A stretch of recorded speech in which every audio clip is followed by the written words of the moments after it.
bokki Sénégal man Ahmadou Diop seen fidèle chroniqueur hebdomadaire ak seen serviteur mu leen di nuyu ci sunu waxtaan wi ñu tuddee xew-xew réew mi ma leen koy defal bu ma fi yàlla bàyyee bu leen fi yàlla bàyyee talaata bu nekk à partir de 17h GMT heure de Dakar soit 19h heure de Paris xam ngeen ko duutu leen ko jaawatle ñu leen ko defal à travers les ondes de notre radio Sunu Kër FM la première radio panafricaine nekk ca Californie muy sunu radio exceptionnel bu mag bi de renommée internationale kon xam ngeen na tey talaata 29 octobre 2019 sunu waxtaan wi ñu tuddee xew-xew réew mi day gën a am solo sunu réew mi dafa lëndëm kurus ëllëgëm dara wóoru ci benn baadoola moo fi nekk ak ay dagam tout le peuple mel ni dañoo gumba tëx lu gisuñu dara Sénégal sunu réew mi wax dëgg yàlla il faut que ñu jubbanti ko mëne su fee nekk des justiciers yoo xam ne attewuñu dëgg dagga sante ci la ñu nekk di tëj kaso ñi leen neex ñi nga xam ne nekkuñu seen côté ndax justicier bii fi nekk tëddewul njaaxaanaay li nga xam ne daal moo fi nekk depuis 2012 une justice soumise aux ordres qui s'écarte dangereusement de son chemin présumé n'est que le jouet et aux attaches d'un malfaiteur et sa bande organisée ci Sénégal du ma tàyyi di ko wax ak ci Afrique les médiocres de référence ñooy def l'histoire à la place des bons creux yi moo fi nekk te copier-coller la lépp copier-coller la ci Europe lañ ko copier acronyme boobu changé ko ak ci France ak ci Espagne creux yi nekkul lu dul une cour de répression de l'enrichissement illicite monnaie décret présidentialiste un foutoir une cour martiale unique au monde digne de la Stasi conflit d'intérêts manifeste totalement illégal juridiquement moralement cliniquement et politiquement une arme politique de guerre confiscatoire à la démocratie et aux libertés fondamentales de conscience sunu réew mi tumuranke na sunu Sénégal gi ñu naan dafa am une constitution loolu ay wax la un gouvernement du peuple par le peuple ak pour le peuple amu fi un capharnaüm lan fi gis ou un amas de cafards et de vers de terre tribaliste nga xam ne seen chef moo nekk le caïd putschiste kleptocrate clanique né l'homme de la surcharge pondérale dit l'entonnoir colonial ou le caniche de l'Occident Med Nedoko Bandoum de la débauche et de la démesure dont l'immoralité abracadabrantesque n'échappe plus au commun des mortels par sa lâcheté innée inégalée inégalable nga xam ne dafay nekk di def ces lois uniques dafa réquisitionner assemblée guddi lu ko neex lay def nga xam ne loolu jaaduwut Macky Sall foule du pied le calendrier ou les calendriers républicains mu ko reporter sine die xam ngeen ne loolu buñ ko appliqué woon te waras nañ ko appliquer la même fatwa la même loi du mas a génn ci kaso bi ndax dañ koy defal des circonstances massives aggravées ndax day bénéficier de facto de façon irréversible d'une peine incompressible de 30 ans pour multicrimes financiers, économiques et perte de ses droits présumés. waaye nag yéen waa Sénégal ak sénégalais ak sénégalaises yi nekk ca biir réew ma ak sénégalais ak sénégalaises yi nekk ci bitim réew ñu leen di tuddee les sénégalais de l'extérieur maa ngi leen di nuyooti di leen sant ak di leen gërëm te di leen sargal ci déglu bi ngeen ñu déglu bàyyi seen yitte yépp kon gàcce ngalama amu leen moroom yéen waa Sénégal noo ngi nuyooti tous les intervenants ñi nga xam ne ak seeni commentaires ñoo ngi leen di sant bu baax ak suñuy auditrice ak auditeur yéen ñépp noo ngi leen di gërëm gàcce ngalama noo ngi nuyooti bu baax ci sunu digg dëkk bi le meilleur sentinelle ci Sénégal nga xam ne góor yi te nu mbokk ci bu ñuy def suñu waxtaan ñu koy def altine ak alxames à partir de 16h GMT heure du Sénégal su amee loo am exceptionnel góor yi dañ koy def ci diggante bi di ci def bés bu yàlla sàkk des rediffusions audibles de haut niveau toute la semaine sans répit góor yi dañoo mas a gis ne mbir mi dafa nekk une question de fibre patriotique et de pédagogie ndax dañuy mettre en lumière les mystifications du label d'un menteur professionnel profanateur mécréant dans l'âme fàtte na li taxoon ñu fal ko ci 2012 ndax dañ ko faloon dans des circonstances exceptionnelles inédites waaye fàtte na lépp léegi sax day addu kalpe ci 2019 ak ci référendum bi ak ci législatif lépp lay def lépp lay akimoo day këf di nangu muy réécrire son scénario comme un film ci koo xam ne da nga doon wax ne bu la falee président de la République ci 2012 da ngay summi ta casquette de secrétaire général dans les 3 premiers mois loolu ngay def nga ne da ngay wàññi sa mandat jële ko ci juróom-ñaari at ba ci juróom fenn kàcci na kooku mooy le minable kleptocrate de son rang présumé maître des horloges l'agitateur traître tenu en place kooku amul benn mérite peu ou prou ndax amul benn scrupule amul jom te amul kaddu te respecté wuñu te mësta respecté Sénégal ndax mësta am la moindre lueur d'humilité peu ou prou mun koo couvrir xam na ko dans son fort intérieur qui est totalement en lambeaux. C'est un accident de l'histoire. Macky est plus dangereux qu'une enzyme.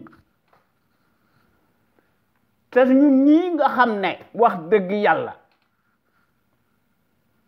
nga xam ne ay sénégalais lañu à part entière wax dëgg yàlla day warunoo yaccaaral koo xam ne toute sa politique daf koo teg ci ay tappale muy indi sa justice de Corbett boo xam ne moo nekk son arme de guerre confiscatoire à la démocratie et aux libertés fondamentales de conscience loolu day wax dëgg yàlla ñaaw na te loolu ànduñu ci tey te ànduñu ci ëllëg ndax gor yi bu ñu defee seen waxtaan ba pare samedi bu nekk ci loolu la ñu nekk dañuy indi beneen waxtaan ñu tuddee ko en toute objectivité ñu koy rappeler par des audios di ko baamtu ndax mbir mi affaire pédagogie la dimanche bu nekk ci loolu la ñu nekk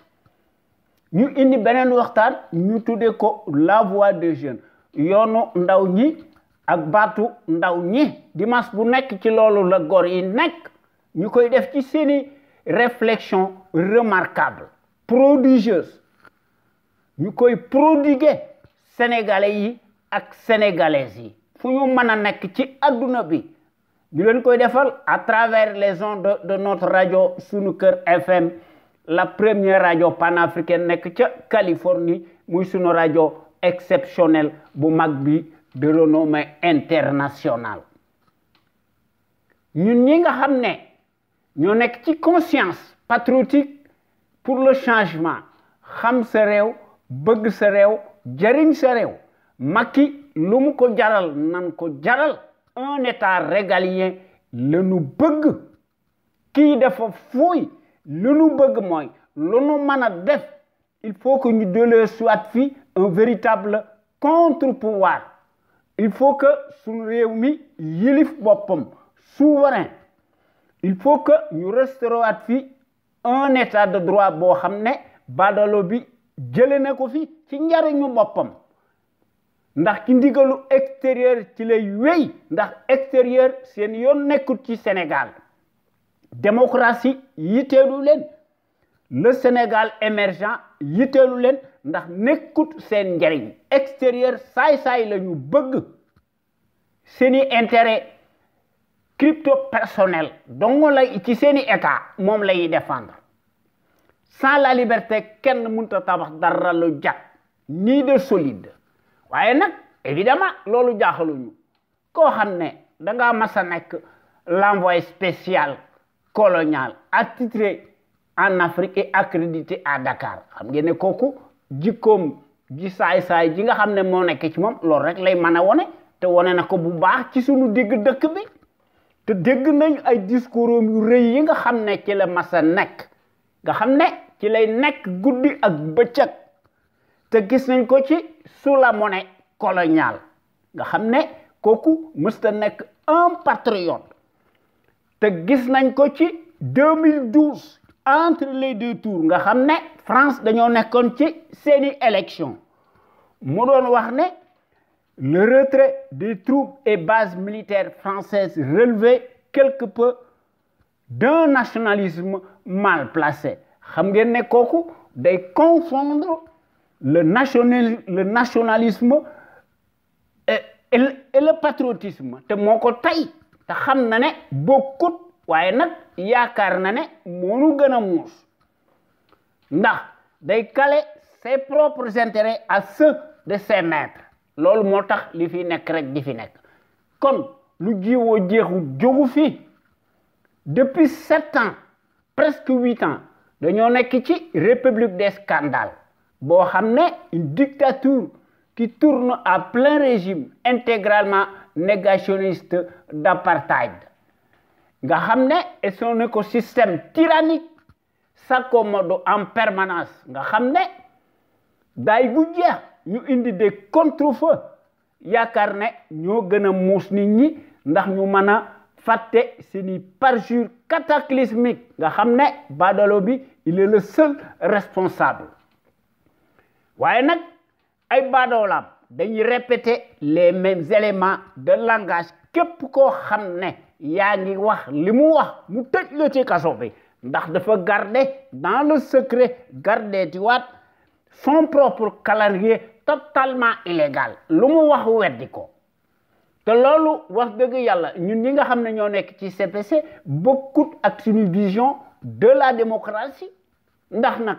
sunu Sénégal gii lu nu mën a wax dafa mas a nekk un grand pays historique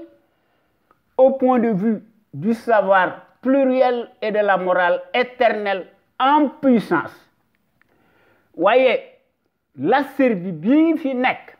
muy le kleptocrate le mythomane de occulter la dépendance dynamique coloniale te loolu jaaxalunu ndax ci la mas a nekk ndax lu mu la wax weddi ko Macky Sall dafa mas a nekk le champion de la rupture aléatoire et de la corruption massive à haut débit Macky dafa mas a nekk le chantre du népotisme et de la pagaille en continu une certaine presse de la servitude qui se déchaînait hier pour un oui ou pour un non et de façon péremptoire, abusive même, dañ doon déchaîné wu sur l'ancien régime qui en avait pour son grade. Ñu ko doon traité de tous les anathèmes du monde. Bay tàggoo ak seen sago nga xam ne ci loolu la ñu mas a nekk waaye curieusement bi pënd wure noppi nañu tëj leen seeni gémmiñ parce que ils sont corrompus dañ leen di guerre la même affluence nauséabonde répugnante change curieusement bis bu yàlla sàkk sa peau waaye day garder sa nature ndax day crypter les discours du menteur professionnel profanateur dans l'âme nga xam ne buy guerre dañ koy daganal la même servilité day changer de tonalité et de sémantique ñëmu ñoo wax ne Macky day guerre parce que xam nañ leen di xaar ndax l'épée de Damoclès day peser ci seeni bopp ñu naan Macky dafa pêcher de gros morceaux xam ngeen ne cette presse là c'est une presse corrompue te loolu la yu nekk moo tax suñu réew mi tardé te loolu jaaxaluñu ci nga xam ne day def bu su yàlla sàkk l'apologie du nazisme monétaire ou l'ingérence coloniale kooku amut benn parcelle de patriotisme te amut panafricanisme lu néew ko bari moom moo doon déclaré ne la monnaie coloniale est bonne à garder xam ngeen ne kooku baadoola la xam ngeen ne kooku ku yaakaar ne sunu Sénégal gi tant que ma fi nekk seen Sénégal gi dana mas a émerger yaa ngi nax sa bopp ndax ndimbal nag da ciy fekk loxol borom waaye ñun ñi nga xam ne ñoo nekk ci conscience patriotique pour le changement xam sa réew bëgg sa réew jëriñ sa réew ñu gën ñoo xam ci sous l'acronyme CPC noo ngi dingat bu baax ci sunu digg penc mi sunu digg dëkk bi la gestion népotique et gabégique du Sénégal par un parti politique, une coalition de partis et une famille pitchatique. Te noo ngi dingat bu baax l'accaparement des ressources du Sénégal par une seule famille paresseuse Medna de Koumbandoum et son clan boo xam ne da leen di beral loxo mu jox leen des postes de haute stratégie xam ngeen ne kooku affaire corporatisme la ethnique sans éthique ni équité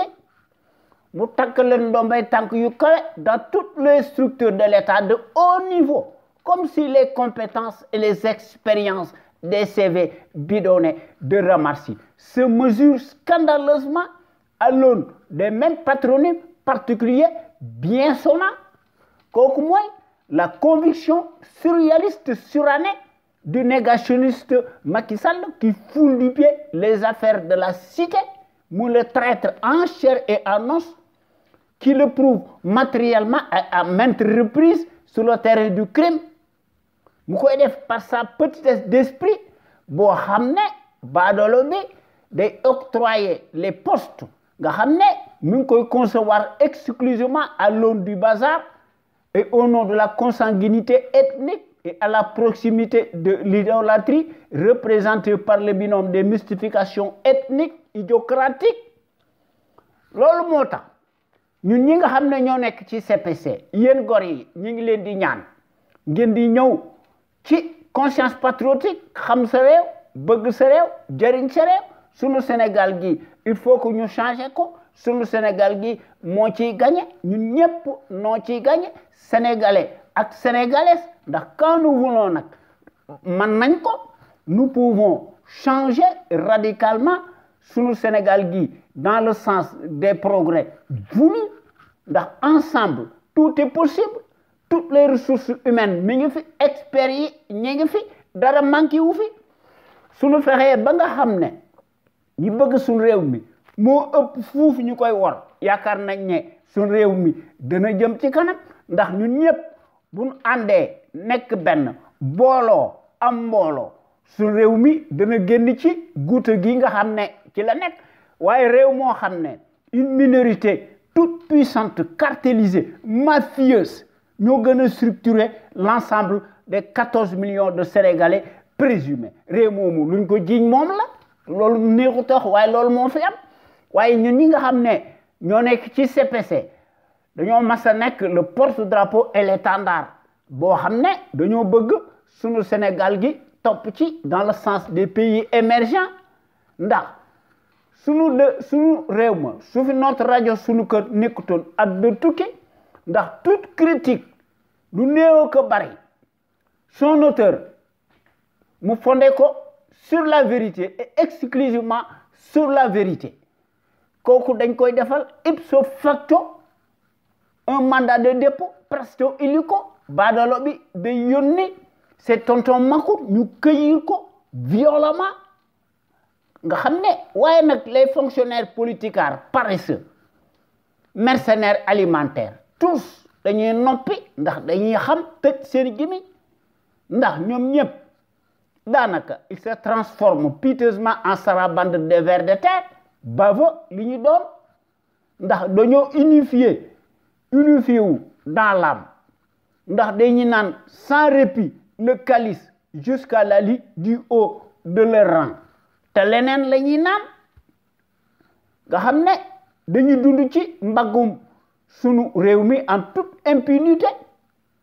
nga xam ne ci loolu la ñu nekk waaye ne tarisse pas d'éloge à l'égard du fasciste kleptocrate en place lequel paraît-il n'avoir pas de dépôt mais rien que des qualités te loolu gëmuñu ci dara ndax dañuy yalwaan te dañoo tayyel loolu moo tax su réew mi tardé ndax baadalo bi ci loolu la mas a nekk dige fen la war a nekk par jour daf koy daganal affaire franc-maçon la ndax franc-maçon boo ci nekkee bu la neexee kàcci waaye bul weddi ne franc-maçon ko bu la neexee nag bañ ko wax ci kaw ndax dañuy signer un contrat dans le silence waaye nag dañ koy bind di ko signer ku ci génn ñu fàdd la te loolu Abdoulaye Wade xam na ci dara waaye nag baadalo bi moom intérêt boppam dong lay défendre ndax da leen di caler à ceux de ses maîtres parrains yoo xam ne ñoo koy soutenir mordicus explicitement dans le secret des dieux et de façon souterraine nga xam ne dañ koy def au nom de la soi-disant stratégie géopolitique internationale ndaxte loolu moo tax nu alku un fonctionnaire si riche n'est jamais synonyme de patriotisme loolu mooy wane ne kilifa amu fi njiit amu fi kilifa amu fi waaye un indigne chef de bande d'un parti politique cliniquement clanique indigeste moo fi nekk te wane ne ko bu du benn du ñaar ci sunu digg penc mi sunu digg dëkk bi ndax baadalo bi muy Macky Sall dafa mas a nekk le pion boo xam ne moo nekk le label du foutoir en chair et en os nga xam ne dañ ko doon peindre ci 2012 ba tey jii même su addu muy addu kalpe ñi nga xam ne ñoo koy làq dañuy xam tëj seen gémmiñ ñu ko doon peindre sous les défroques victimaires de l'heure ci 2012 et sous la baguette magique de la référence propagandiste mondialiste de l'arbitraire et de la tyrannie ñuy ànd en jointure avec le vacarme hystérique de la servilité endogène en place waaye tey jii bi pënd wuree sunu Sénégal gi nga xam ne baadolo bi day continuer de jouer sur le piano américano-français au lieu que mu répondre à nos attentes pressantes sociales waaye yoonam nekku ci moom ci njariñu boppam rek ci la nekk. Il passe tout son temps nag à restreindre drastiquement davantage la liberté d'expression qui est le premier droit d'un peuple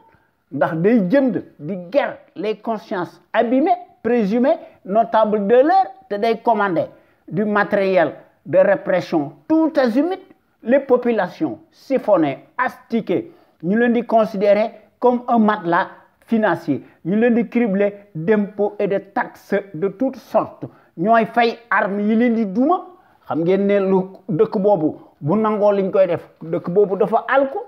waaye ñi nga xam ne ñoo nekk ci conscience patriotique xam sa réew bëgg sa réew jëriñ sa réew dañoo considérer ne sunu Sénégal gi il faut que ñu teg ko dans la bonne direction ndax ci loolu la ñu nekk danañ ko wone matériellement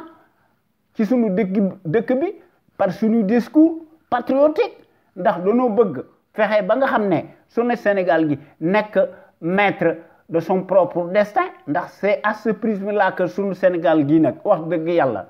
mën a retrouver sa dignité ak sa plénitude ak son rayonnement boo xam ne moo koy def ci coobare boppam mu def ko sur des bases voulues à l'instar des nations émergentes te loolu moo tay di ko wax ndax hier comme aujourd'hui depuis 15 ans notre radio sunuker.com qui est à l'avant-garde et à la pointe du combat juste et pour l'émergence du Sénégal debout et fier de l'être sunu rajo bu mag bi mës ta nekk ci les chantiers battus nga xam ne sunu rajo bu mag bi bu su yàlla sàkk day proposer du neuf te day briser les tabous ndax sunu rajo bu mag bi day bousculer les idées reçues te day innover ndax sunu rajo bu mag bi day populariser la démocratie ndax sunu rajo bu mag bi mës ta nekk ci les conventions ubiesques de l'establishment ndax sunu rajo bu mag bi bu yàlla sàkk dafa mas a nekk dans sa ligne dans sa trajectoire révolutionnaire qui évolue dans le bon sens des valeurs et des progrès immenses, exponentiels, salutaires et indispensables pour que nous soyons capables d'assurer le destin de notre pays sur des bases voulues, en toute logique, en toute indépendance et en toute conscience. Ndax qu'on le veuille ou non, n'en déplaise aux turiféraires de la bande pestilentielle, notre média est devenu plus que jamais un phénomène de société qui reste le seul à aborder librement les sujets les plus variés qui sont considérés comme la loi de l'omerta, en particulier la gouvernance politique, bancale, ethnique que les médias serviles du service public nga xam ne buñ ko seetloo ba seetloo ko les mêmes patronymes particuliers bien sonnants ñoo fa nekk ay dagam ñoo fa nekk ne de ko bandum te loolu gis nañ ko ci la maison de la presse ak ci RTS nga xam ne de ko bandum alpulaar ak ci Soleil benn baadoola moo fa nekk nga xam ne mercenaire la transhumant la fu nekk la nekk et même les médias privés ci loolu la ñu nekk passent tous au peigne fin tous arrimés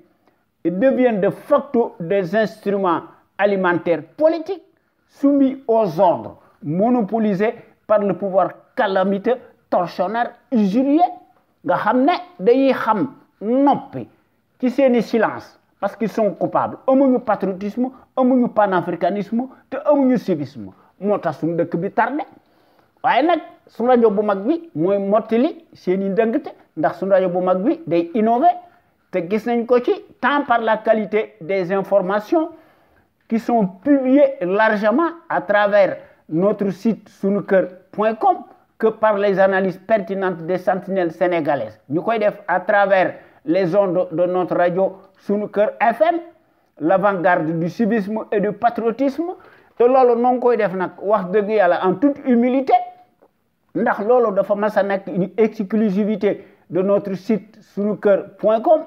nga xam ne la preuve ak ci sunu rajo bu mag bi nga xam ne la première radio panafricaine de renommée internationale nekk ca Los Angeles ca Californie vous ne trouvez nulle part ailleurs de telles informations capitales utiles les plus importantes si diverses et variées par leur qualité éminemment prouvée surtout nag celles qui relèvent incontestablement de la géopolitique qui contraste parfaitement avec la platitude manifeste de la servilité en place nga xam ne dañ fee nekk di daganal le bilan chaotique du négationniste ethnique révisionniste et dont l'immoralité malodorante, sans égal, exceptionnelle et substantielle à son taux d'ADN. Évidemment, il n'y a rien d'étonnant de la part d'un professionnel menteur, profanateur, mécréant dans l'âme à la matière qui ment plus qu'il ne respire ndax amul kaddu te amul worma te jikko ju ñaaw ci moom la nekk ndax da koy def lâcheté ndax day abuser de la force publique te buñ ko defoon noonu du fi nekk di bajanto évidemment ab saay-saay démb compté wut te ji mooy compté kon sunu Sénégal gi du mas a génn ci jamais de la pénombre et du guépé infernal bi nga xam ne badoolo bi mënu ko teg depuis juróom-ñaari at ba tey mat na juróom-ñetti at tant nga xam ne il faut que ñu régler le compte du traître il faut que ñu régler aussi le compte de sa bande de fripouilles alignés nga xam ne sàcc yu mag lañu nga xam ne dañoo bew te dañoo funki ndax ils sont bien engraissés ci loolu la ñu nekk waaye su rajo bu mag bi un panel d'intellectuels d'hommes et de femmes possède ñoom ñëpp ndax dañoo mas a nekk de gros calibre doué en matière grise s'exprime en toute logique en toute connaissance de cause et en toute conscience ndax bu su yàlla sàkk day démontrer matériellement seeni capacité intellectuelle tant nga xam ne par la qualité nga xam ne ci l'actualité nationale ak internationale ndax ñoom ñëpp dañoo nekk des têtes bien pleines ndax dañuy décortiquer di décrypter l'actualité ndax dañuy font part de leur expertise sur les produits toxiques chimiques notamment nag les faits divers scientifiques sanitaires sociaux religieux politiques sans oublier les incivilités patentes dont sont coupables les politicards véreux qui ont manifestement failli à leur mission régalienne ndax bés bu yàlla sàkk dañuy ubbi di gën a ubbeeti la boîte de Pandore à certains citoyens égarés par leur manque de conscience nga xam ne dañuy soulager publiquement et piteusement aux abords des bâtiments loolu moo tax ndax li tax ñu koy def c'est à l'image de nos politicards loolu moo tax it ñoom it ñu nekk ci seeni anarchie kon yéen gor yi fu ngeen mën a nekk ci adduna bi ñoo leen di déglu gor yi nga xam ne ñooy wax à travers les ondes de notre radio sunuker.com wala ngeen bokk ci waxtaan wi sànni ci seeni kaddu seen xalaat bu rafet te dara du leen ci fekk ngeen indi ko ci à travers les ondes de notre radio Sunuker FM la première radio panafricaine nekk ca Californie muy sunu radio exceptionnelle bu mag bi de renommée internationale la plus populaire qui reste plus que jamais l'éternelle cheville ouvrière des sentinelles sénégalaises aux vérités implacables aux bras d'acier inachetables et qui font constamment preuve d'analyse pertinente sans complaisance ne souffrant d'aucune ambiguïté sur la chose publique au Sénégal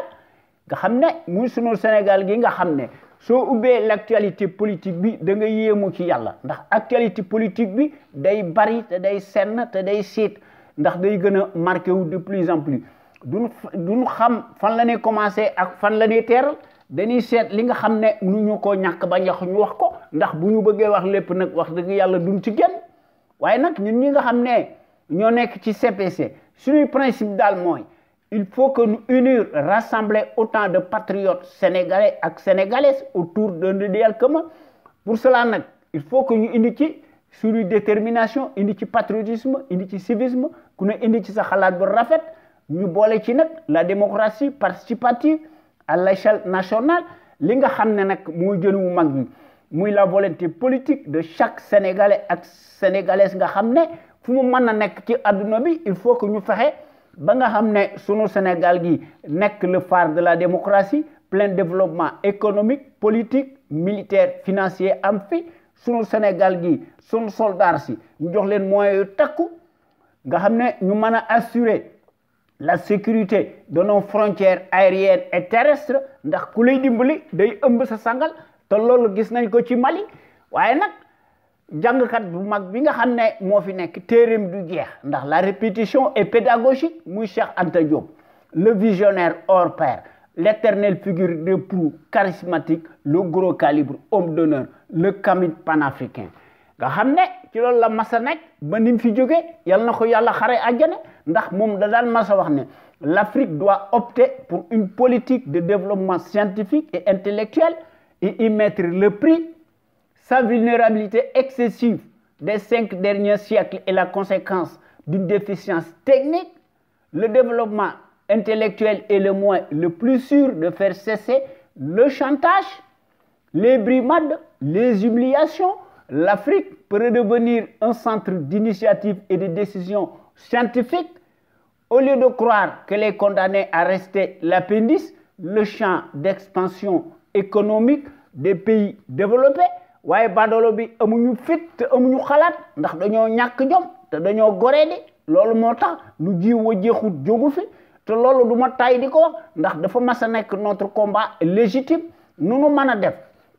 bu ñu bëggee génn ci guute gi nu nekk il faut que nous réformer impérativement le régime présidentiel ñu remplacer ko par un régime parlementaire beaucoup plus juste et beaucoup plus démocratique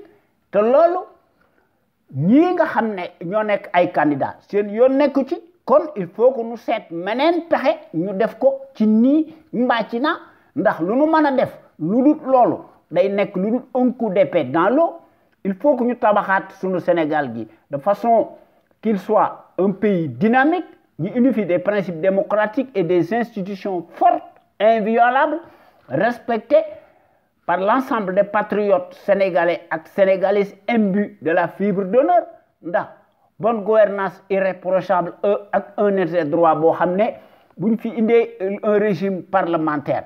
nga xam ne président de la République day nekk lu dul un symbole te loolu dafa nekk notre tâche primordiale plus qu'urgente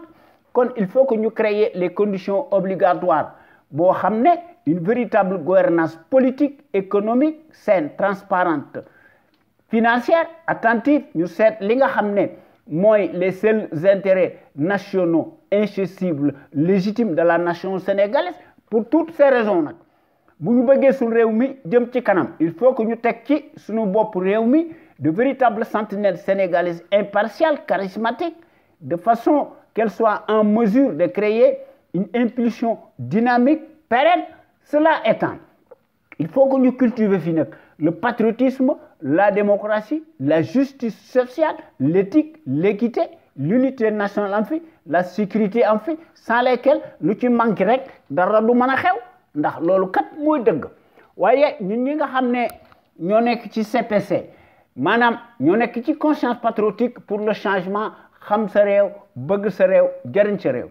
nu nu mën a def ndax loolu moo nu war ndax ndox du bàyyi yoonam te loolu moo nu war il faut que nous rehausser l'étendard de nos valeurs pour cela nag nous devons nous inspirer et puiser dans le trésor inestimable de nos valeureux hommes d'honneur yoo xam ne dañoo mas a nekk de grands soufis ay hommes d'honneur yu mag lañu dañoo maanu ñoo tëdd ci sunu dëkk bi nga xam ne ñu jàngale seen xam-xam ci sunu daara yi ci sunu université yi ak ci sunu collège yi ak ci sunu école primaire yi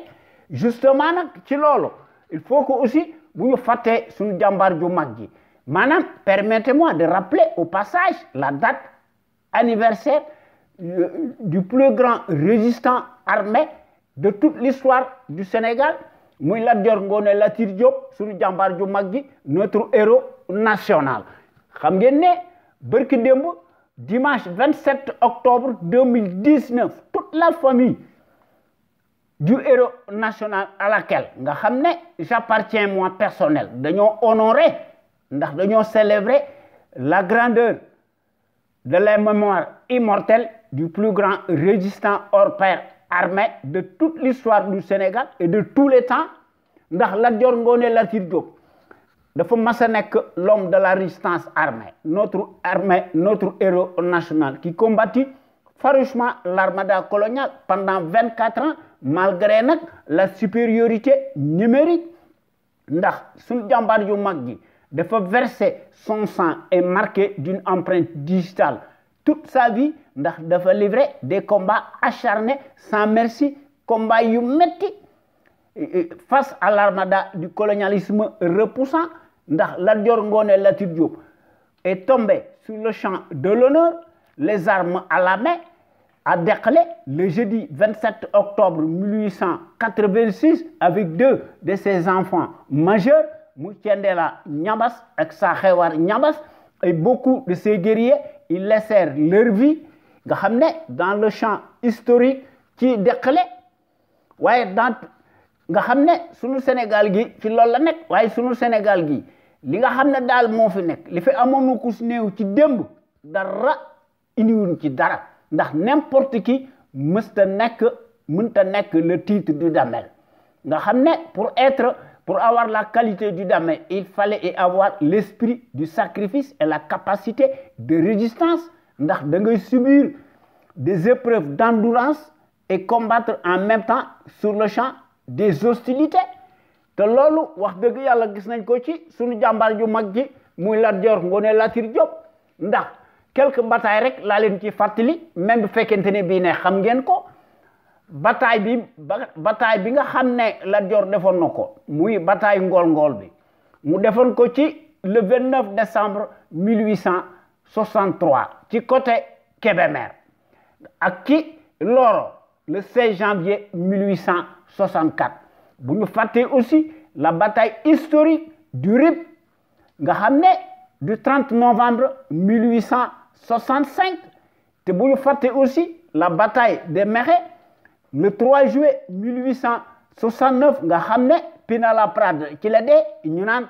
choléra moo ko rey te loolu j'y reviendrai tout à l'heure sur le thème de notre émission Xew-Xew Réew mi d'aujourd'hui muy le 29 octobre 2019 waaye tey jii ci Sénégal non soi-disant président de la République nga xam ne tous dañoo nekk des milliardaires nga xam ne par les raccourcis politiques des postes de nomination tànn sa bu la neex se réduisent presque en roitelets pour n'être que des abrutis poltrons, des clowns de pacotille entourés de garde-corps se donnent piteusement la qualité de défroquer de dirigeants imaginaires te loolu moo tax li fi xew di fi am bu ñu fàtte aussi ñuy fàttali aussi les gros calibres yoo xam ne Cheikh Anta Diop bokk na ci ak Mamadou Dia que sais-je encore ndax gor yi bari na fi borom xam-xam yi bari na fi il faut que ñu cultiver fi le civisme chez les populations du ma tay di ko wax le civisme dafa nekk le réflexe décent de tout citoyen responsable qui sa place dans la société ndax le civisme implique le savoir-faire et la civilité lorsqu'il s'agit de la chose publique ndax en tant que citoyen à part entière soo amee ay droit da nga war am ay devoir waaye classe bu Macky Sall gi de yaakaar nañ ne ay droit rek la ñu am te loolu wax dëgg yàlla ñun ñi nga xam ne ñoo nekk ci CPC bokk nañ ci l'avant-garde des consciences yi nga xam ne dañoo bëgg a éveiller exclusivement nit ñi sur la chose publique ndax ku yore sa kër kenn doo war a wax dara waaye mënoo yore alalu réew lëmm di ko sàcc di ger nga xam ne ay garde-corps wër la ngay utiliser la force publique ko ku beew moo koy def un lâche moo koy def un taciturne moo koy def un félon moo koy def ku ñàkk worma moo koy def ku ñàkk kersa moo koy def ku ëmb kaddu moo koy def ku beew moo koy def pour cela nag wax dëgg yàlla ñoo ngi ciy def une vaste campagne de sensibilisation massive boo xam ne chaque citoyen sénégalais ak sénégalaise foo mën a nekk ci adduna bi da ngaa war a armé de ton bulletin de vote boo xamante ni bii ne élection am na ñu seet ki nga xam ne ginnaawam set na biiram set na nga xam ne kenn mësu ko tuumal ci dara ñu seet lim am démb ak tey jaadu na wala jaadu bu fekkente ne bii jaadu na ñu wooteel ko librement en toute logique en toute conscience et en toute indépendance seet ki nga xam ne nag wax dëgg yàlla moo défendre l'intérêt général ñu wooteel ko su fekkente ne bii ne élection am na waaye day du ma taay di ko wax ndax la répétition est pédagogique kii nga xam ne daal ay carte moo tax mu falu muy Macky Sall ay carte du ko fi mas a jële ndax dafa bew ndax ñam naa ko neex na ab saay-saay moo koy def nga xam ne moom ci boppam day utiliser ses propres intérêts di jafandiku ci les intérêts mercantilistes économiques de l'extérieur leneen moo ko fi jële il faut que ñu utiliser le rapport de force face à ce réfractaire à la démocratie nga xam ne ay suffrage universaliste du génne dictateur ci pouvoir ndax manduwuñu ndax dañoo jubadi ndax xam nañ lim ndax moom ci boppam xam na lu mu def kon il faut que ñu génn ci de nos armes conventionnelles ñu contraindre ko par la force ndax mu mën a abdiquer bu baax ci suñu digg dëkk bi ndax l'issue des scrutins de Bakouti qui en Afrique ñu ngi ko joué dans la cour des voleurs en bande organisée ndax dañuy gis ci seen xam-xam bu gàtt ndax amuñu xam-xam dañuy gis ne dafa nekk lu dul une simple formalité administrative kon sunu Sénégal gi du ma tay di ko wax mënta échapper vraiment aux contingences mondiales obligatoires spécifiques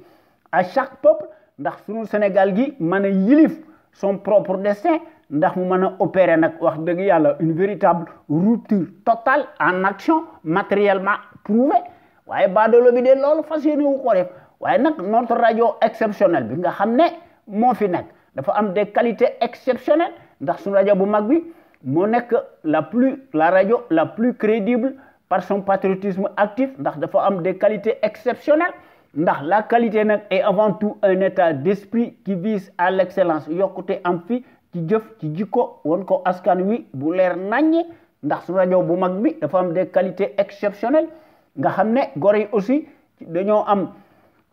des qualités ndax gor yi dañoo nekk les véritables sentinelles sénégalaises qui s'expriment librement en toute logique en toute indépendance et en toute conscience ñu ko def ci sur des bases voulues ndax ñooy mottali par leur esprit alerte la bassesse et la médiocrité d'une certaine classe politicarde plutocrate multimilliardaire des raccourcis politiques ndax les sentinelles sénégalaises qui s'expriment librement à travers les ondes de notre radio sunukër.com ñoom ñëpp nag wax dëgg yàlla dañoo am une logique crédible patriotique nationaliste bien placée qu'elle distille dans les consciences sénégalaises pour que suñu réew mi aille de l'avant ndax suñu réew mi topp ci sur la trajectoire des grandes nations émergentes nga xam ne ku leen tooñ ñu digaalee ko yow bam saf-saf ndax su rajo bu mag bi dafa wone ni mu mel ndax quant à elle historiquement et présentement elle est la référence exemplaire et à la différence d'une certaine servilité achetable de référence s'accommode mécaniquement et hystériquement par la désinformation et la manipulation n'agit qu'au doigt et à l'œil du régime capitulaire négationniste et de son chef valet, menteur professionnel, profanateur nègre de service en place, en l'occurrence Macky Sall, ndax n'en déplaise aux turiféraires de la bande pestilentielle. Notre radio sunukër.com bu ñu dee wax dëgg rek te yàlla tax fidèle à elle-même dans sa ligne éditoriale qu'on lui connaît reste plus que jamais le rempart de la démocratie réelle qui porte par excellence la marque du support médiatique sénégalais le plus libre pour son indépendance plausible par rapport à un exécutif corrompu, juste et parti, impulsif et qui dicte sa propre loi arbitraire au nom de la tyrannie pour faire taire toute voix discordante des opinions libres ndax sentinelles sénégalaises yi nga xam ne ñooy wax ci kaw ndax dañoo nekk à l'endroit ndax ñooy wax ci kaw et publiquement ce que les minables politicards pensent tout bas par leur insuffisance criarde ndax dañoo ñàkk jom waaye nag gor yi nga xam ne ñooy wax à travers les ondes de notre radio sunukër.com la première radio panafricaine nekk ca Californie muy sunu rajo exceptionnelle bu mag bi gor yi ci wax nekk ñu fi rek di diingat wala di sànni xeer wala ñuy wax lu leen neex ndax bu su yàlla sàkk dañuy proposer des solutions pérennes durables tangibles matériellement prouvées ci seeni démonstration magistrale alhamdulilah ndax ñu mën fay créer nag un véritable Sénégal émergent totalement opposé à celui des menteries inflationnistes fascistes ndax les sentinelles sénégalais ñoo nekk fi ñu nekk amu ci kenn koo xam ne lu néew ko bari am nga complexe ndax li ñu xalaat dañ koy wax ñoom ñëpp ndax ñoom ñëpp dañoo am un savoir-faire un savoir-être un savoir productif actif yoo xam ne wax dëgg yàlla kenn mënu ko weddi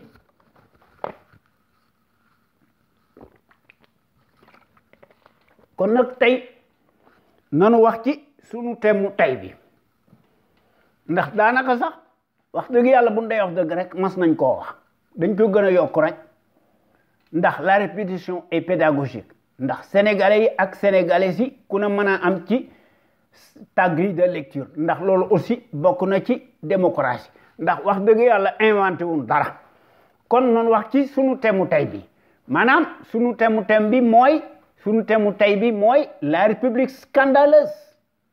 des lâches traîtres mafieux et des corrompus avec son écosystème népotique clanique clientéliste et place à une révolution du pouvoir du peuple par le peuple et pour le peuple loolu lañ war a def waruñoo def leneen li nga xam ne daal foofu lay tàmbalee non wax sans tabou et faisons moins de langue de bois sur l'éternel climat délétère qui va en pis muy nga xam ne moo nekk ci su réew mi nga xam ne c'est un pays étrange et à la renverse ndax vu le comportement de la République scandaleuse des lâches traîtres mafieux et des corrompus avec son écosystème népotique, clanique, clientéliste, nous ne pouvons pas éviter de faire un parallélisme entre le Sénégal des temps modernes, qui contraste parfaitement avec celui de nos anciens guerriers. Ñoom dañoo amul l'esprit guerrier ndax dañoo amul l'esprit du sacrifice dañoo amoon kaddu sacré et le sens de l'honneur te prouvé nañ ko waaye tey jii en plein 21e siècle ce monde d'hier et celui d'aujourd'hui c'est le jour et la nuit loolu kat moo fi nekk ndax la culture de la trahison que ce legs colonial prévaut plus que jamais et devient nécessairement source de référence et de promotion sociale en Afrique des Corbettes, surtout francophone. te loolu gis nañ ko ci le kleptocrate déclaré qui continue d'entretenir la culture de la trahison, n'a jamais cessé de surfer sur les mêmes thématiques de ses maîtres l'écoderme. Moom moo doon plastronné ceci et indignement devant Nicolas Sarkozy muy Macky Sall mu ne le retrait des troupes et des bases militaires françaises relevait quelque peu d'un nationalisme mal placé daf ko doon def ndax ci loolu la nekk ba nëgëni ndax mu mën a garantir son impunité ndax ci loolu la nekk ndax da leen di jox lekk un tel ignare qui se croit plus futé que nous tous confond sciemment le nationalisme et le patriotisme te moo ko tey waaye nag loolu jaaxaluñu ndax boo seetloo histoire bu Sénégal ceux qui trahissent notre pays sont toujours les mêmes dafa neex tax waaye loolu moo fi am pour rappel le gouverneur Faidherbe moo créé woon pour la première fois en 1857 li ñuy tuddee les tirailleurs sénégalais li ñuy fàtte mooy souvent Mamadou Racine Sy Faidherbe moo ko recruté woon ndax ci jamono jooju atam yi mi ngi toll ci 20 ans à l'époque moo jëkk a am le premier la Légion d'honneur française créée par Napoléon te Mamadou Racine Sy dafa moom da doon combattre avec l'armée coloniale boo xam ne Pinet-Laprade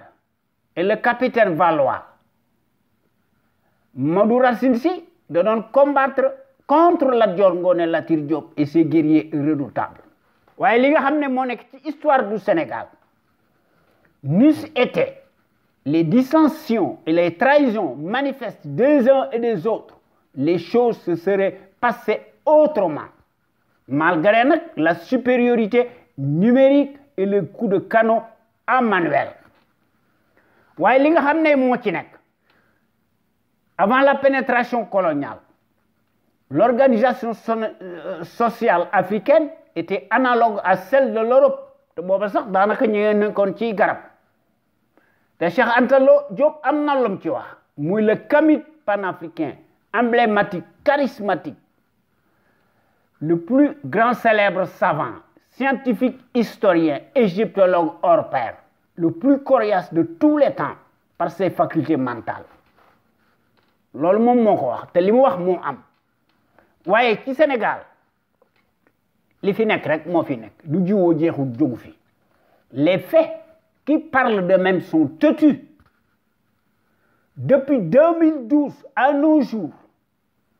et à cause de notre étourderie massive généralisée à l'échelle nationale, pour faire beau, On a cru changer la molécule prétendument usée pour la remplacer par une autre qui est manifestement plus préjudiciable nga xam ne et monstrueuse loolu kat moo fi nekk maanaam buñ ko seetloo ba seetlu ko Macky a grugé nous a tous grugé waaye nag léegi day àddu kalpe yemul ci loolu parce que ñam naa ko neex na ndax baadoola yi bu ñu bëggee ku leen fal dañuy yore lam ñu ratax waaye nag bu leen tegee ci manette yi ñuy user de la force publique kooku ça c'est le cas Macky Sall maanaam ci Sénégal depuis juróom-ñaari at kenn lekkatut kenn fajootut waaye bu leen banti xori ko ñu jël picc mi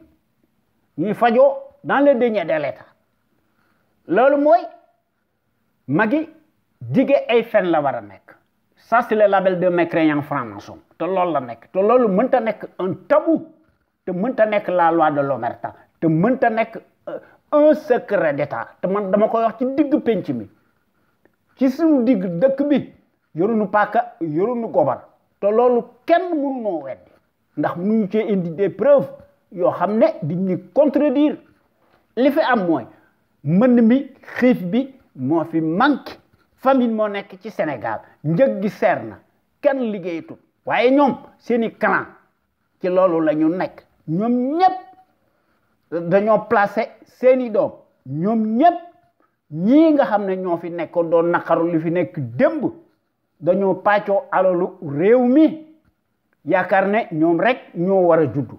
maanaam mbir mi buñ ko seetloo ba seetlu ko te amul làq-làqal maanaam la montagne a accouché d'une souris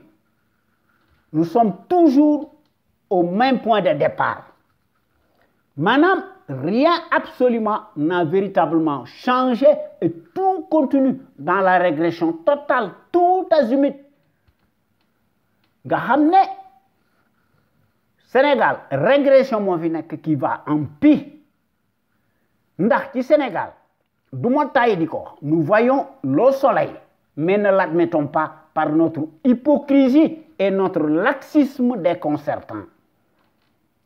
te loolu mooy corroborer les propos des Algériens selon lesquels ñoom ci seen bopp ñoo wax ne ils voient le soleil avec un tamis maanaam li Sénégal di wax li ñuy wax moo ci nekk maanaam quoi que l'on puisse dire Algériens yi ils ont du mérite patriotique dans leur Éden te wane nañ ko pour l'avoir maintes fois prouvé sur le terrain te ñoom dañuy lank kandaare ndax sans répit depuis des mois ils bravent ouvertement leurs autorités qu'ils défient te dañuy manifester bu baax dans la rue et pacifiquement chaque semaine te dañuy exiger ipso facto et sans condition le départ obligatoire de l'oligarchie militaire et de tous ceux qui faisaient partie de l'ancien régime, dont en tête Bouteflika, qui a bien fini par lâcher du lest en larguant les amarres. Face à la répression de la rue, face à la pression de la rue qui continue plus belle que jamais.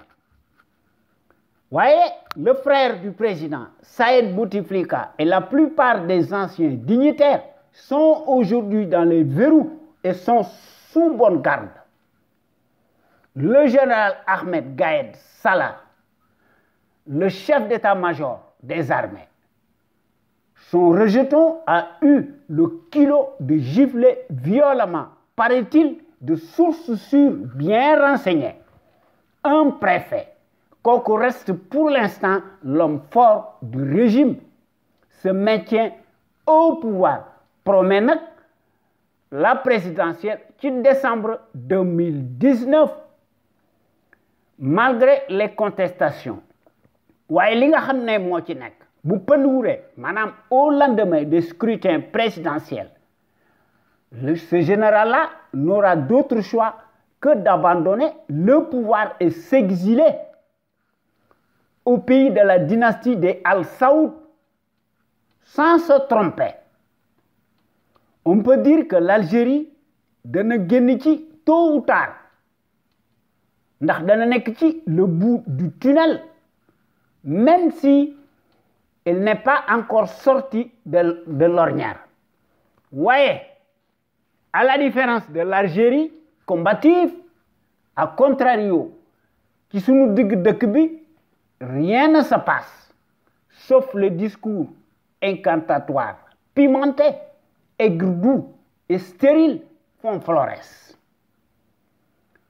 Ndax, face à une caste d'abrutis et de lâches, madame, les traîtres mafieux et des corrompus apparaissent plus structurés parce que plus coriaces. Nga xam ne ñu nekk ci seeni label écosystème népotique clientéliste clanique nga xam ne daanaka dafa mel ni que ñoo ëpp doole l'ensemble de tous les Sénégalais réunis apparemment résignés, capitulaires, se laissent hypnotiser, on ne sait par quelle magie, par quel filtre magique sortent de terre et comment jouent l'expectative et les abonnés absents se donnent bonne conscience. Loolu moo fa am ci Sénégal maanaam dañuy rafetal waaye kontaanuñu waaye nag alxuraan dafa wax ne amul lenn loo xam ne mooy changé ci ab dëkk su fekkente ne bi lu ñaaw lu nekku moo nekk ci ñoom duñ ko dindi maanaam comme on dit les mêmes causes irréfrégables reproduisent nécessairement les mêmes effets multiplicatifs, cataclysmiques. Autrement dit, le très bavard, principal acteur immédiat de l'ancien régime, en l'occurrence Macky Sall, qui a été catapulté au poste de nomination tànn sa bu la neex. Moom, après s'être scandaleusement engraissé lui-même par les raccourcis politiques, day inverser les rôles ndax dafa am l'outrecuidance et l'indécence de se peindre faussement sur des oripeaux victimaires dès l'heure ci 2012 ndax grâce à l'abondance et un vacarme hystérique endogène en place dans son rôle de supplétif et de farandole était en jointure ba tey jii avec la mécanique bien huilée de la machine propagandiste mondialiste de référence, de l'arbitraire et de la tyrannie. waaye li nga xam ne moo ci nekk ndax loolu moo fi am tey jii lu jiw a jeexut jógu fi laquelle affluence mortifère proclamée faiseur de roi et d'opinion dafa jouer les services après-vente ndax dafa réussir ndax moo déterminé ndax mooy orienté dans le sens voulu ci Afrique l'issue des scrutins de pacotille te loolu ci loolu la ñu nekk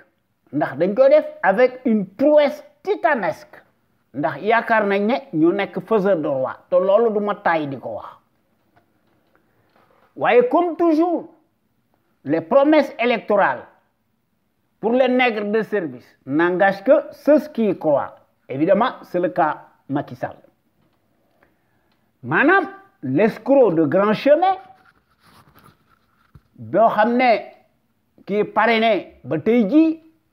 par le lobby mafieux politico-médiatique franc-maçonnique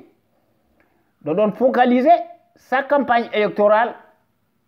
sur la rupture présumée nga xam ne loolu moo nekkoon son tempo et son ADN ndax Macky dañ ko faloon au second tour avec un score sans appel de 65%. Nota bene nag loolu nam ci def ndànk. Pour rappel,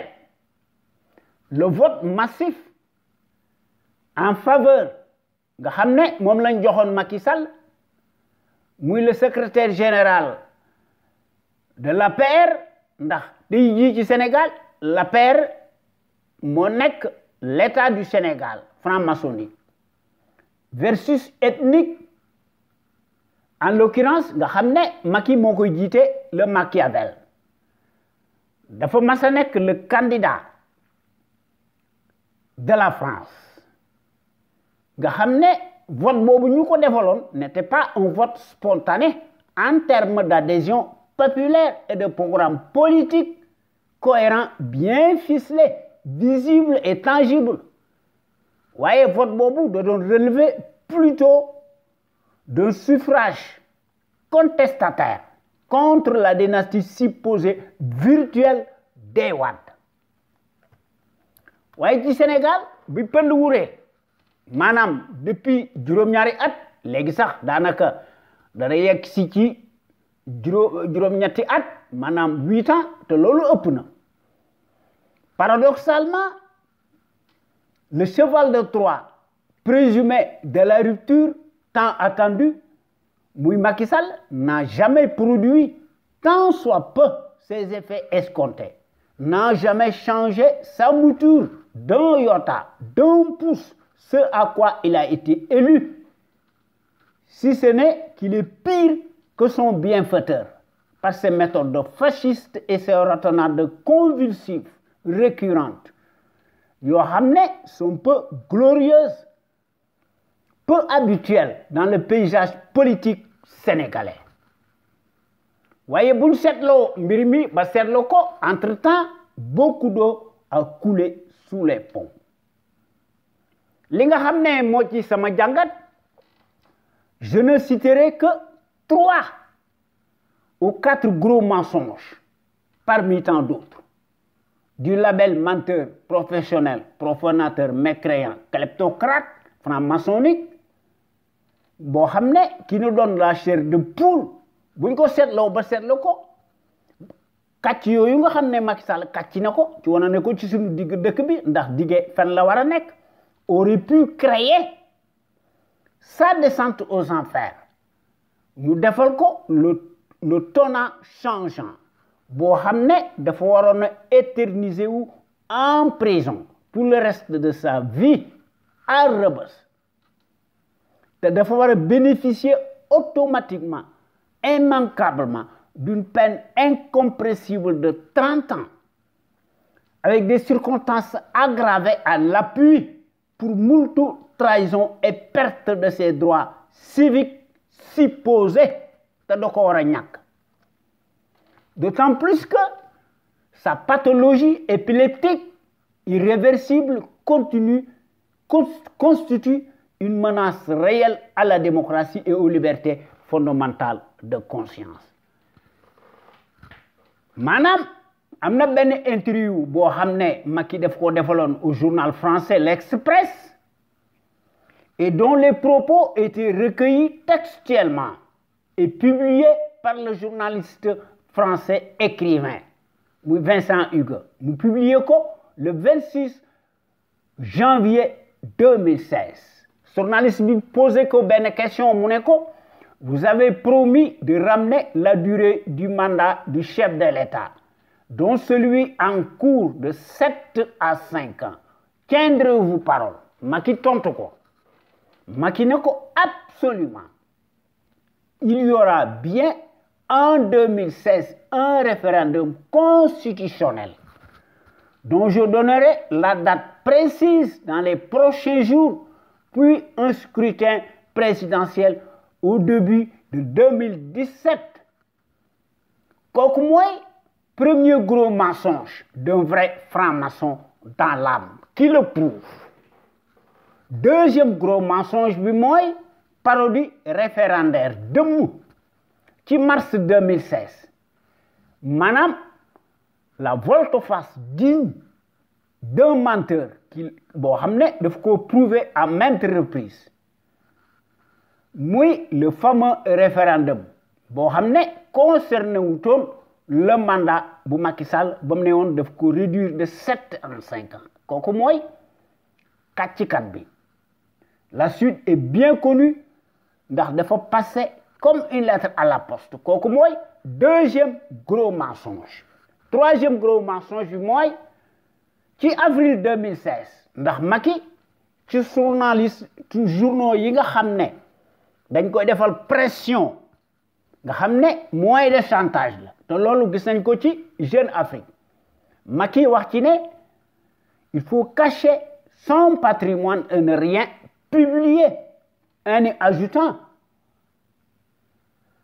une couche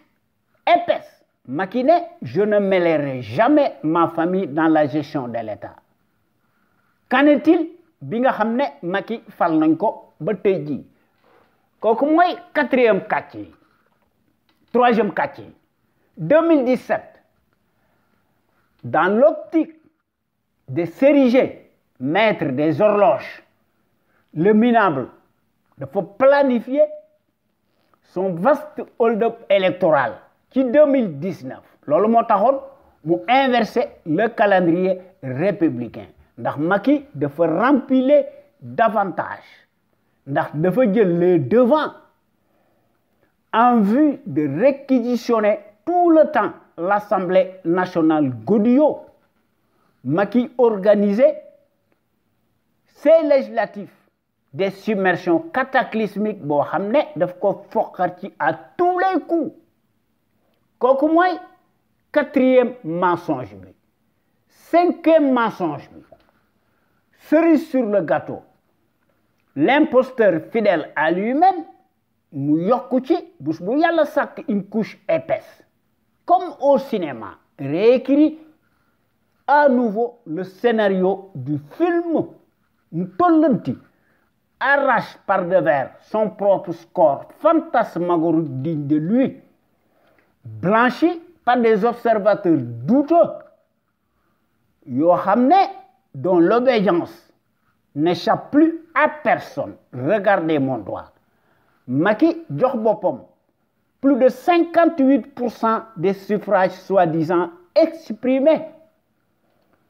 lors de la dernière comédie électorale nga xam ne ki jàllale ay kàcceem ak ndëngteem muy Demba Kandji son négrier de service tàlli ñareet s'est exécuté après avoir entretenu le faux suspense te loolu bu nekkoon ci réew mu civilisé Macky du fanaan palais waaye Sénégal masla moo fi nekk malheureusement jusqu'ici nous ne sommes pas conséquents avec nous-mêmes ñuy bàyyi Macky muy def li ko neex ndax mooy gagner à tous les coups li nga xam ne moom la ñu yaakaaroon ne c'est révolu revient en surface ouvertement à la place publique, à savoir l'émergence familiale de la dynastie de la dernière heure née de Ko Bandoum, de Salfay Timbo Gassama et compagnie, nga xam ne ñu yokk ci l'abondance plus massive qu'un village entier portant les mêmes patronymes particuliers bien sonnants. S'empare et s'accapare de tous les postes clés que compte l'État sénégalais vassalisé jusqu'à la lie, comme si les compétences et les expériences des CV de Ramassi bidonnés présumés se résument scandaleusement et exclusivement à l'aune d'un bazar enjolivé et son écosystème d'apartheid devient systématiquement force de loi. te wolof Njaay dafa wax benn affaire kuy mi ngay yar moo lay jëkk a fàdd te loolu Abdoulaye Wade xam na ci dara. Cela signifie en termes clairs qu'à un moment ou à un autre le bélier bien engraissé par son maître finira par lui rendre des coups fatals et mortels, dit en adage bien de chez nous. loolu lenn lay signifier. Le Sénégal, notre Sénégal, passif et fataliste dans son âme, par essence. On ne sait par quelle philosophie renversante, improductive, selon laquelle njariñ loo fekkee maanaam mooy li Njawar di wax maanaam mooy la culture de la trahison ou le manque de patriotisme, d'empathie, d'un masla, maanaam un dialogue insensé qui est par définition source d'abdication totale. Loolu moo am ci suñu réew mi. Comment en est-on arrivé là? Car historiquement, la répression brutale coloniale étant pédagogique, a créé systématiquement des effets cataclysmiques et considérablement abîmé les consciences fragiles. Et depuis, le chichique national presque s'est effiloché peu à peu gravement jusqu'à atteindre des proportions inquiétantes, si bien que l'État fantoche colonial en place, dont la culpabilité affligeante ne souffre d'aucune discussion possible. Nga xam ne pour faire respecter sa loi ou ses lois scélérates, li mu tuddee l'ordre établi dafa koy sacralisé par la violence ndax day reproduire textuellement les mêmes ressorts de la violence expansionniste d'antan mu koy légitimer de facto. Et pour cela, toute manifestation légale pacifique peu ou prou est férocement réprimée et tuée dans le fait automatiquement sous le prétexte fallacieux de déstabilisation, de troubles à l'ordre public ou d'atteinte à la sécurité de l'État et des institutions au garde-à-vous. Qui trouble vraiment l'ordre public si ce n'est l'État à pair ethnique franc-maçonnique? Qui cogite moi Macky Sall, qui promet tout et fait le contraire de ce qu'il dit du matin au soir. Moi Macky Sall mi nga xam ne dont les trahisons multiples prennent le dessus sur tout. Qui peut le nier, sauf les hypocrites et les naïfs? Ndax dëgg mënta nekk ay fen. Maanaam loolu mooy expliquer aujourd'hui, en plein XXIe siècle au Sénégal, la somnolence et la résignation totale à grande échelle nationale de tout un peuple soumis par le matériel répressif qui pèse sur sa tête comme une épée de Damoclès. C'est pourquoi, un tel peuple craintif, mal placé politiquement et culturellement, reste réactif face à l'impunité de la soldatesque Waffen SS de la République mafieuse et des corrompus qui bandent bés bu Yàlla sàkk ses muscles à la moindre incartade. Nga xam ne toute velléité de résistance est tuée dans l'œuf. Nga xam ne est-ce à dire que maanaam nous aimons nos bourreaux wala dañ leen a craindre? La question se pose ndax loo ci seet mi ngi ci ndax fi mu nekk le pays de la Teranga, malgré ses valeurs historiques d'antan, est le dernier de la classe par opposition aux autres pays dont les populations qui sont imbues de la fibre patriotique continuent de braver courageusement avec une pêche d'enfer les interdits surréalistes et au péril de leur vie, en manifestant pacifiquement la tête haute contre l'hystérie de leurs despotes respectifs, pour les contraindre à dégager à tout prix et les mettre hors d'état de nuire. Ouais, ici chez nous, comme d'accoutumé, la résignation cataclysmique partagée est plus que jamais de mise, nonobstant les incantations stériles ici ou là. Loolu mooy la singularité étrange de notre pays à la renverse. Comme pour un effondrement de la République des plutocrates, gérontocrates, malfrats, délinquants et son écosystème de vases communiquant des mafieux népotiques clientélistes et place à une révolution ne lépp tàng na lépp métti bu dara sedd. Maanaam face au gangstérisme d'un régime d'une république bananière, des voleurs et des lâches qui ne nous promettent que du feu, du sang et des larmes. Par sa répression brutale, institutionnalisée, comme une solution pour garder ses privilèges indus. Il n'y a que le pouvoir du peuple par le peuple et pour le peuple qui puisse renverser le rapport de force et pour venir à bout à une bande de malfaiteurs rancuniers en tête desquels le lamentable kleptocrate impose sa marque de fabrique digitale par sa police instrumentalisée, interposée, qui est elle-même avariée jusqu'à la lie et n'a jamais eu la confiance du peuple sénégalais. Madame, l'heure a plus que jamais sonné pour dégager Kini Mbakina et mettre fin à l'impunité de l'oligarchie d'un régime abruti, corporatiste et de son écosystème plutocrate, polluant, clanique, clientéliste en bande organisée. Nga xamné dañoo nekk des vers de terre nga xamné ay raa lañu vivent constamment dans une opulence exhibitionniste cynique, attentatoire, même porte atteinte à la survie des citoyens menacés de faim et qui manquent de tout, avec en prime des soins de santé les plus élémentaires. Nga xamné population yi lassée et laissée pour compte dañoo nekk ci kay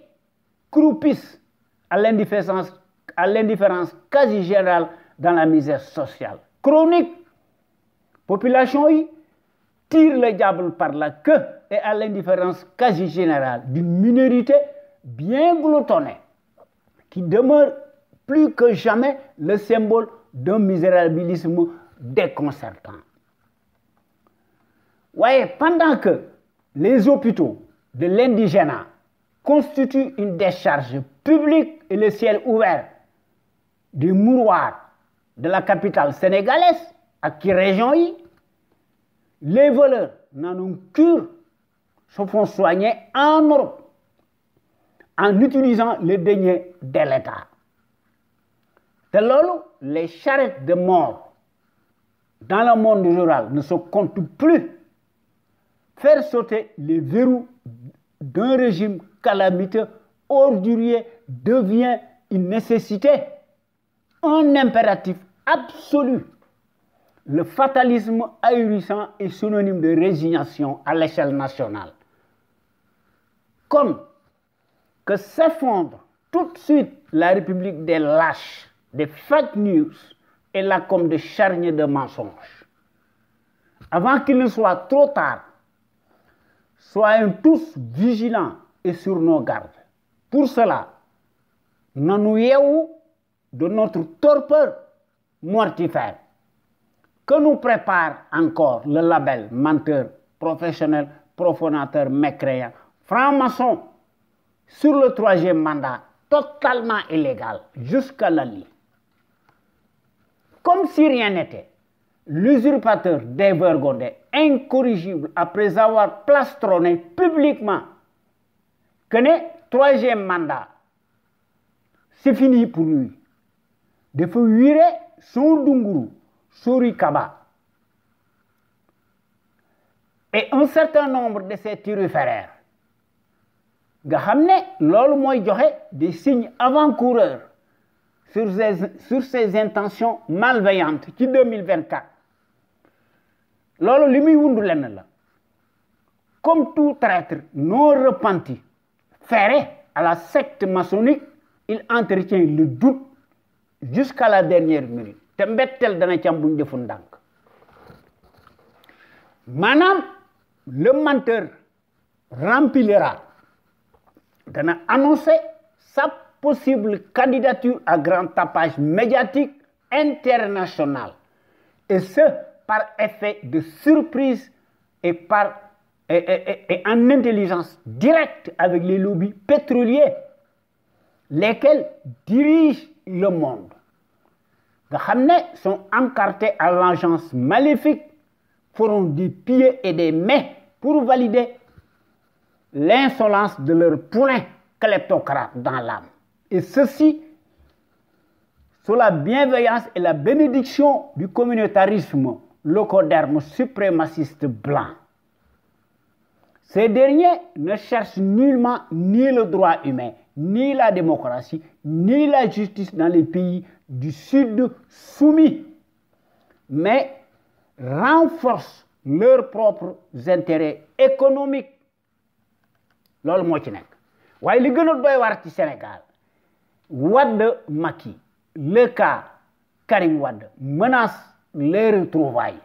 ben soi-disant journaliste bindu ko mané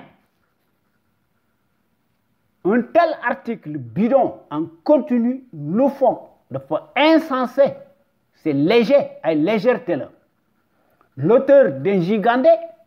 d'un tel article si ridicule est un mercenaire hypocrite encagoulé indigne et gonflé.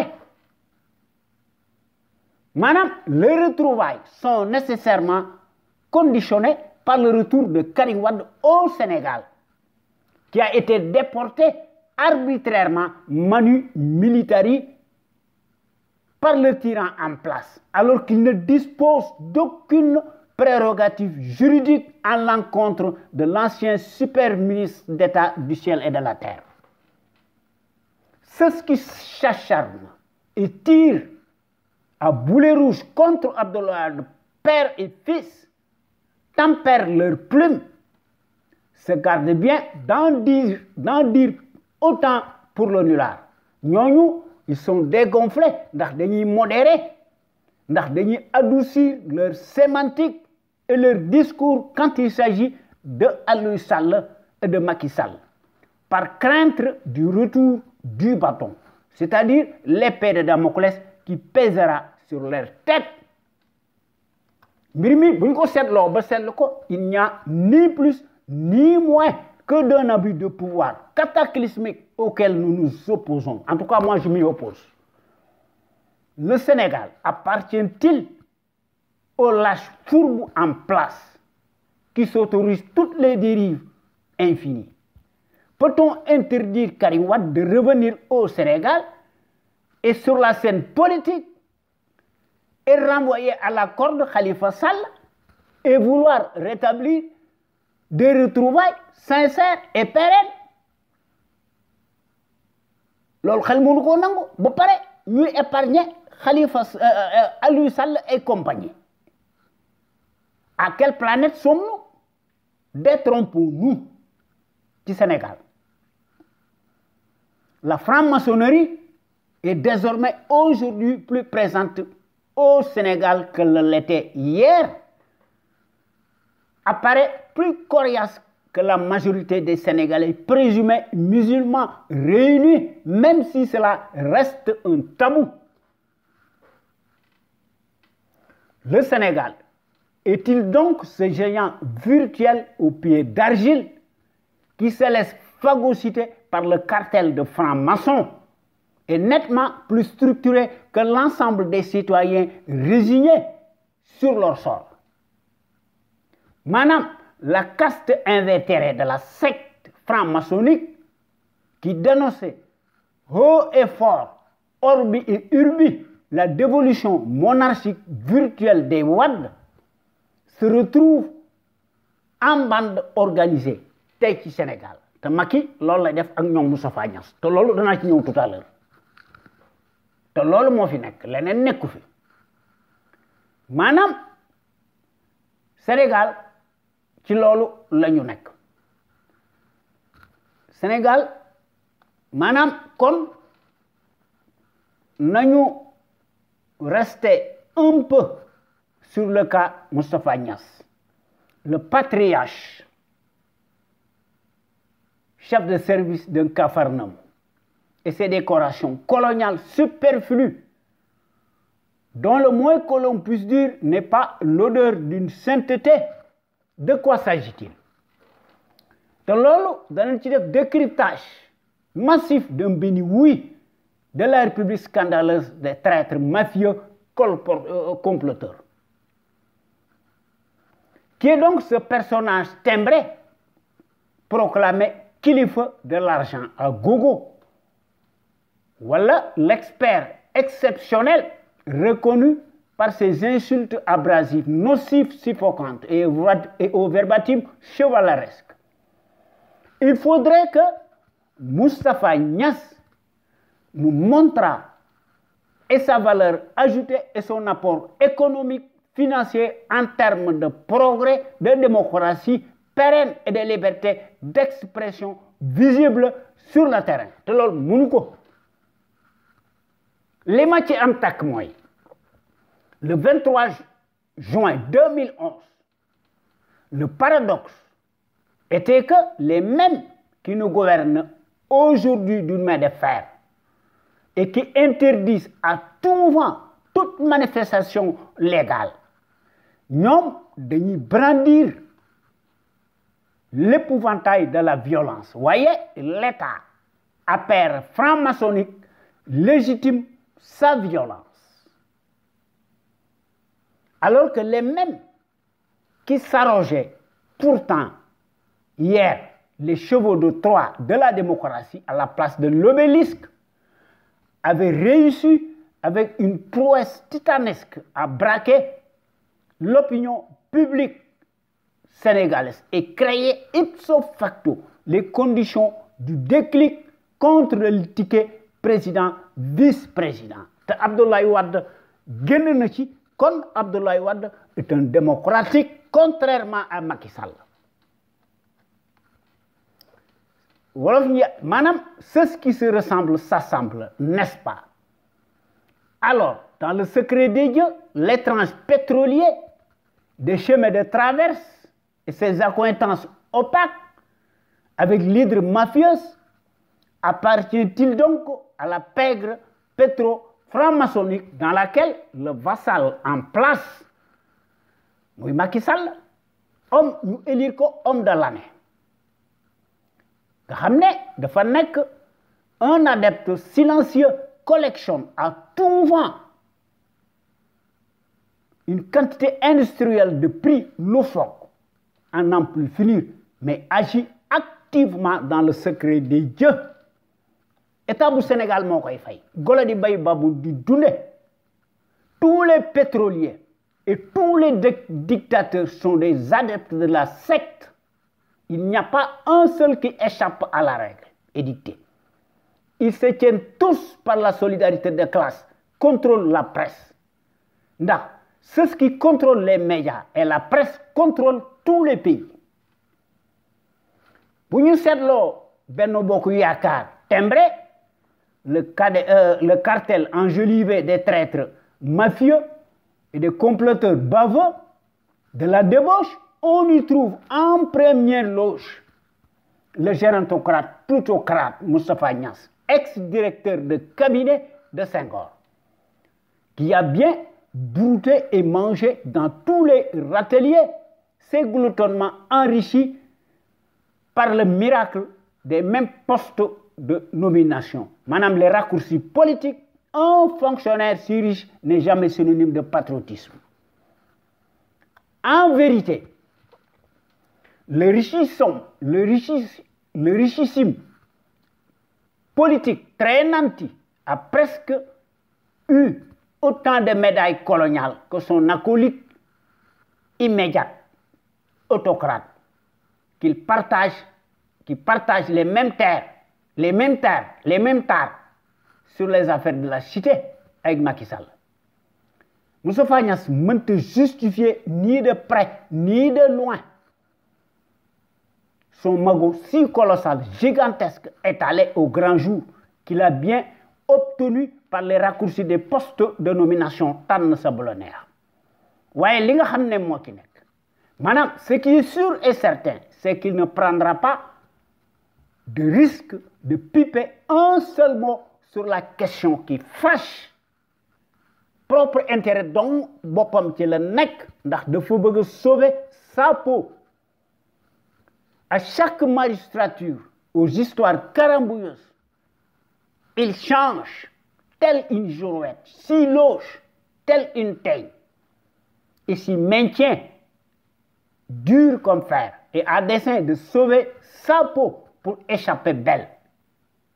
et couvrir ses propres arriérés, qui sont aussi opaques que la nuit, loolu moo fi nekk. De 70 à nos jours, il a toujours trouvé une planque à tous les gouvernements. Le dinosaure médaillé de tous les temps n'échappe pas non plus à la règle de l'actuel gouvernement de bazar, qui détient le record absolu des décorations superflues. La plupart d'entre eux dañ leen a recevoir au palais feutré de l'Élysée ñoom ñëpp ils ont eu un par un leur gratification y compris et les justiciers du désordre et ceux-mêmes qui ont claqué la porte pour rejoindre les rangs de l'opposition. Comme de 2012 à nos jours, le dinosaurien, en tant que secrétaire général de l'AFP, de privatiser par devers et tient mordicus son parti politique, ndax dafa koy tenir d'une main de fer, moo koy gérer comme une entreprise unipersonnelle familiale. Dresse en coupe réglée, ces surga, maanaam, sont convertis en camériers dociles, s'exécutent bassement la tête baissée. Ceux qui ont eu le kilo de le braver l'ont rencontré sur son chemin. Ñooñu ils l'ont eu à leur dépens. Ndax ils en avaient pour leur grade. Ndax dañ leen a arrosé copieusement d'insultes. Madame Moustapha Niasse day utiliser ce qu'on appelle la politique mot mbaa mot.